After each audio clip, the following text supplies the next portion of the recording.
If you went to school in the last 30 years, it's likely you came across ability grouping. This is thought to be the best way of teaching, where children are grouped by their perceived ability and they're put with their peers of the same or similar ability, and it happens in one of two ways. You either got within class ability grouping. This is where children of ability are put around the same table. So this table might be for low ability, this table might be for high ability, and you've got sort of tables in the middle ground. The alternative is what's called between class ability grouping.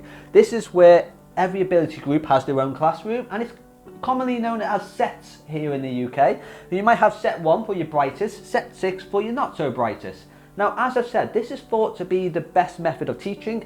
On the surface, it makes sense, as you are targeting your teaching and learning to a particular group of pupils. And there are studies that show the support for this, but there are also studies that show not only is it not so successful at times, but it can even be harmful for its pupils.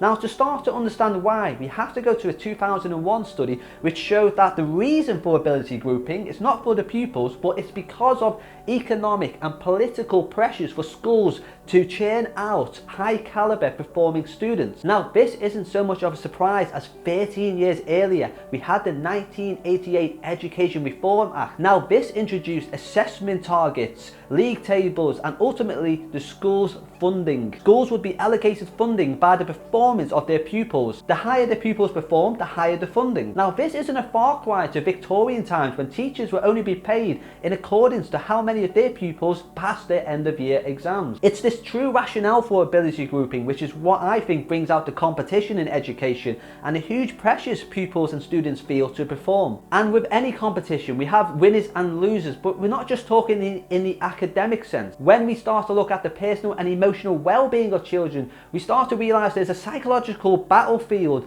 with children lacking motivation, stressed from pressure, and issues with self-esteem and self-belief. We can also find what psychologists call group mentality, where children adopt the roles and stereotypes of their own ability group. At its worst, we experience what's called the self-fulfilling prophecy. This is where a student or a pupil will meet up to their expectations of their ability group. They see it as their destiny. For example, a low ability student will act as accordingly to their low ability group, believing it to be their destiny, their fate. In this video series, I'll be breaking down ability grouping from the schools and teachers who pick the groups and manage them, to the pupils and the students who experience it, how they perform and how they feel about it. But I will also be looking at an alternative to ability grouping, one that is used here in the UK, but it's not widely used and it's had success. If you want to be part of this video series, hit subscribe down below, or if you found me on Facebook, Twitter, Instagram, just follow me on that page. But most importantly, please share this video, because I think education is a tune we can all dance to and we should all be involved in.